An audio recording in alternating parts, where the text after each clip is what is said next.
Money is one of those subjects everyone uses, but very few truly understand. You were taught how to chase money, not how to make it work for you. You are not bad with money. You were just never taught how to use it. You were not taught about investing, only about surviving. It's not your fault, but it's now your responsibility to learn. Hello, my intentional tribers. If you are not yet a triber, what are you waiting for? Click the subscribe button now and turn on the notification bell right beside it so you get notified whenever a new video drops. In today's episode, I want to share with you 7 things I wish I knew about money in my 20s. And whether you are in your 20s, in your 30s, in your 40s, or in your 50s, this episode will still be useful for you because financial literacy is what we all learn too late, and some of us never learned at all. If you clicked this video, chances are there is a part of you that is scared of money or avoiding to talk about money. I learned there are 3 relationships we have with money. You either feel secure talking about money, or you feel anxious talking about money, or you avoid talking about money completely. So let me know which one you are in the comment section. Do you feel secure talking about money? Do you feel anxious talking about money? Or do you avoid talking about money completely? In my 20s, I think I was anxious and avoidant. That was the kind of relationship I had with money. I had this anxiety around it and I avoided talking about it. Not like I didn't want to talk about it, but I did not really have proper money conversations because I was not intentional about learning how it works. So I just had this unnecessary anxiety and I avoided talking about it. The best relationship to have with money is to be secure with it, which most people are not. In my 20s, I thought money was just about income. Get a good job, start a side hustle, and just make more money. But looking back now, I realized that money is not just about what you earn, but what you understand, steward, and multiply. So let me put a caveat here. These lessons I want to share with you are not financial tips. They are just practical and emotional lessons. Things that would have saved me years of stress and opened door to real wealth much earlier. By the end of this video, you will realize that wealth is not luck. It's not even about income. It is a tool and it is built with discipline. So let's dive in. Lesson 1 is money and mindset. Most of the mindsets people have around money were inherited. We grew up absorbing money messages from culture, society, and even parents. In my 20s, I thought the problem was not having enough money. But the truth is, the problem was how I thought about money. I didn't master my mindset around money until my late 20s. And this is what I learned. If you believe money is scarce, you hold on to it too tightly. And this is what so many people do. Many people don't want to let go of the money they have to even invest it in themselves because of the fear they have around money. The next thing is, if you believe money is evil, you push it away. Like some of us grew up hearing, money is the root of all evil. But that is not the complete sentence or the complete statement. It is the love of money is the root of all evil. So it's not money in itself. It is the love, the relationship you have with it. Do you love money more than every other person around you? What is the relationship? It's the love of it that the Bible actually talks about, not money in itself. But the way we were taught is money is the root of all evil. So many people think, I don't want to have too much money because I don't want to be an evil person. I don't want to become an evil person. So there's this relationship around money or with money that people think, oh, money is the root of all evil. So don't let me have this urge to have so much so that I don't end up being an evil person. But that's not true. Another thing is, if you believe you don't deserve it, you will sabotage opportunities.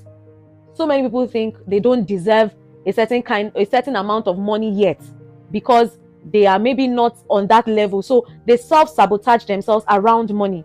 Even when the opportunity is there, even when the opportunity avails itself, you still see people shrinking. And it's not their fault. It's just the mindset they carry and they have around money. And like the Bible rightly said, as a man thinks in his heart, so is he. So we don't really filter our thoughts around money. Most people have not even sat down to take an inventory of the thoughts they have about money. They just know money exists and they use it.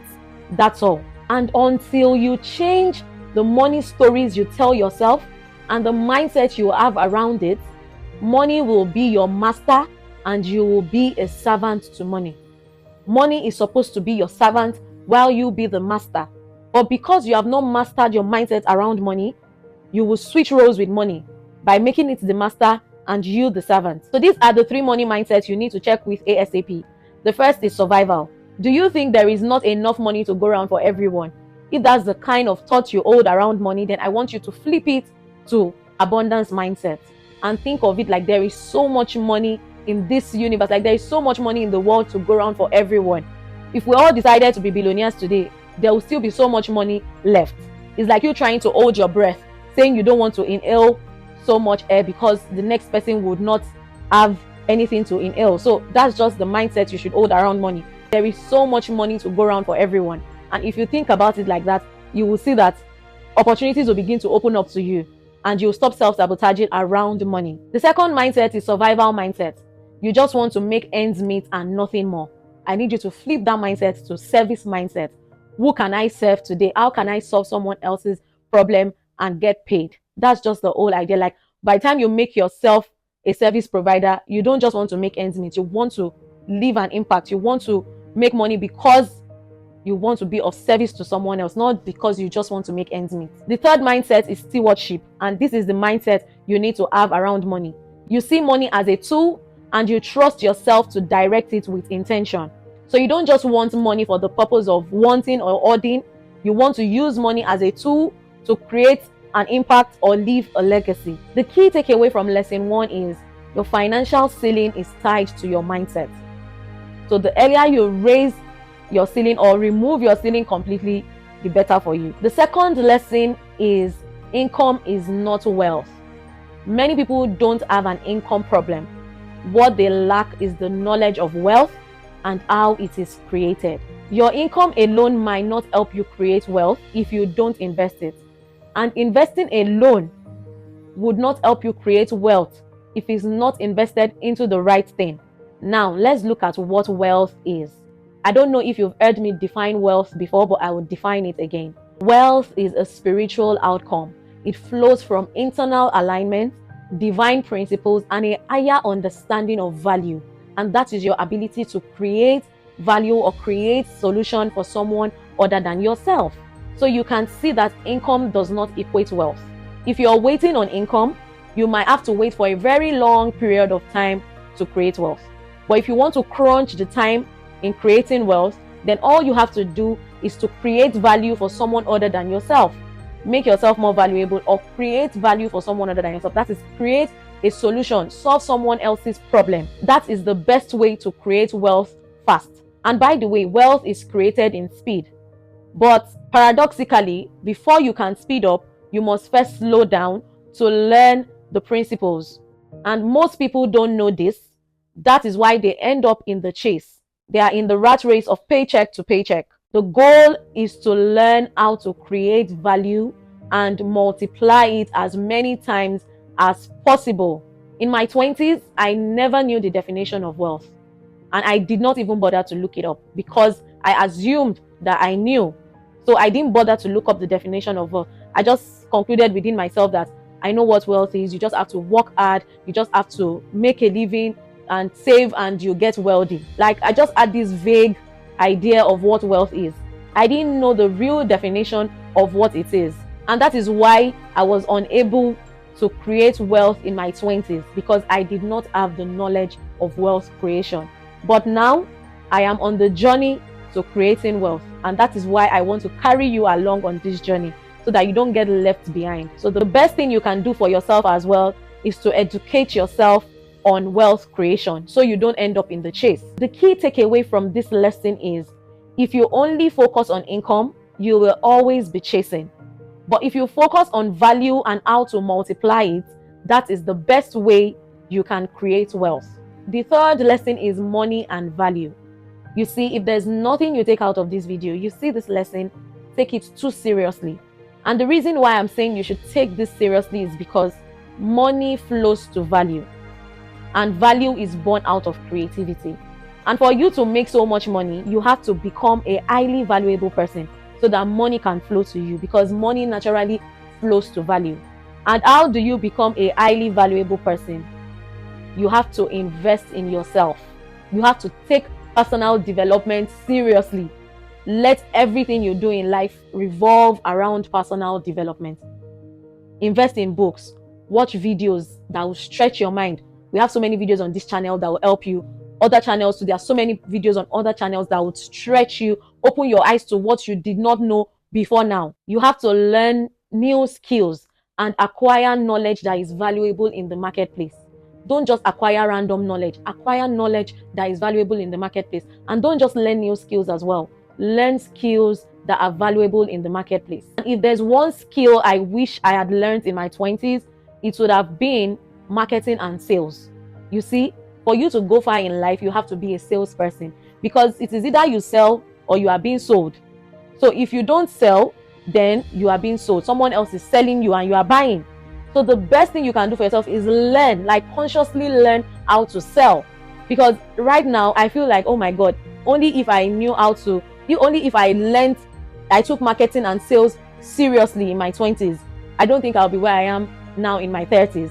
I'm grateful for where I am, but at the same time, if only I had taken marketing and sales seriously in my 20s, I think it would have been the icing on the cake for me now. There's this popular quote by Jim Rohn that I love, and I wish I found it in my 20s, but I found it in my 30s. And it says, working hard on a job will help you earn a living, but working hard on yourself will help you earn a fortune. If I had known this in my 20s, the only thing I would do is just working hard on myself and how to make myself a valuable person in the marketplace and nothing more.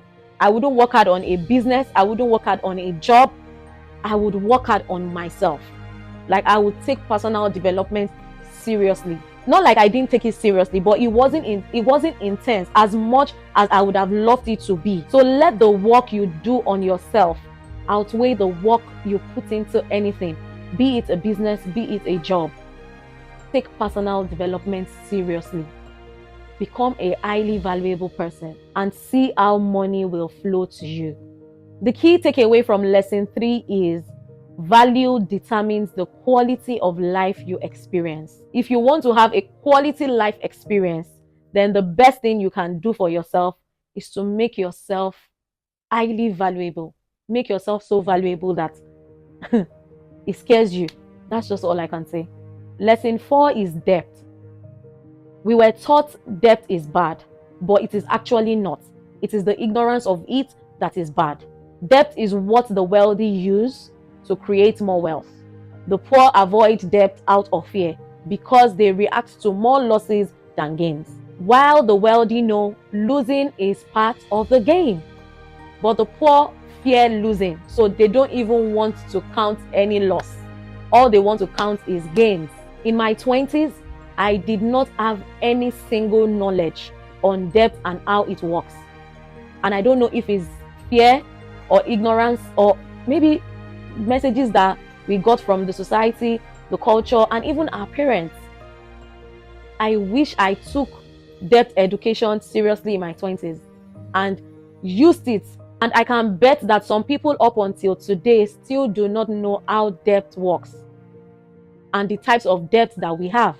Now I know there is good debt and there is bad debt. Good debt is what you use to build assets, and bad debt is what you use to fund lifestyle. So if you are using debt to create wealth or to build assets, it's actually good. But it is bad when you use it to fund a frivolous lifestyle. If you are in your 20s, 30s, 40s, or even 50s, please educate yourself on debt and use it. The key takeaway from this lesson is, if you must use debt, let it work for you and not against you. Lesson 5 is money and lifestyle. I used to think money was just numbers, but the truth is, money is deeply tied to your identity, self-worth, and upbringing. Many people spend money to feel validated. Some use money to buy things to feel important, and some hoard money out of fear. In my 20s, I think my self-worth was tied to money. The amount of money I had determined how I felt about myself. The things I had determined what I could do or how I could express myself. So what I did was I tied money to my identity too much in my 20s. So I couldn't play full out because I felt like, oh, I had not gotten there yet. Wherever there was for me, I did not know. But I just had this sense of, or maybe when I make $1 billion, that is when I feel worthy within myself. So I tied money to my identity. I tied money to my self-worth in my 20s. I couldn't play full out. I couldn't use the potential I had in me because it was tied to the amount of money I had. All these are triggers unknowing to us. We all have these emotional triggers around money. To some, it is fear. To some, it is pride. To some, it is identity. There's this quote by Will Rogers that I really, really love. It says, too many people spend money they haven't earned to buy things they don't want, to impress people they don't like. And this is just the truth with money and lifestyle. One thing that keeps many people poor is their desire to look rich. They spend money on things that are expensive to make them look like they have things they will never have. Instead of investing the money in themselves, they invest it on expensive things. And this is what I wish I had learned in my 20s. Instead of using the money I made in my 20s to fund my lifestyle, I would have invested everything in myself. And I can tell you for a fact that I will be reaping the dividends of investment in my 30s. And the key takeaway from this video is to heal your money stories. Detach money from your self-worth or your identity. If you want to grow wealth, it starts with internal alignment and not attachment to money. Lesson 6 is sowing and reaping. Like the Bible rightly said, there is a time for everything and a season for every activity under heaven. A time to be born and a time to die.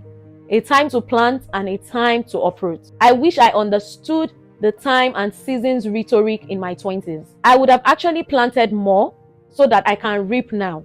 Because now, everyone just wants to sow today and reap tomorrow. If not tomorrow, at least maybe by next week. That's an inside joke, so don't take it personal. I just said that to say we are now in a microwave generation where everybody just wants fast food. Nobody wants to sow and wait to reap. Everybody just wants to reap almost immediately. And life doesn't work like that. There are seasons in life. And just like there are 4 seasons in life, that's the same way we have 4 seasons of wealth creation. And the first season is the learning season. You have to learn. You have to build skills and acquire knowledge that is relevant to where you are going.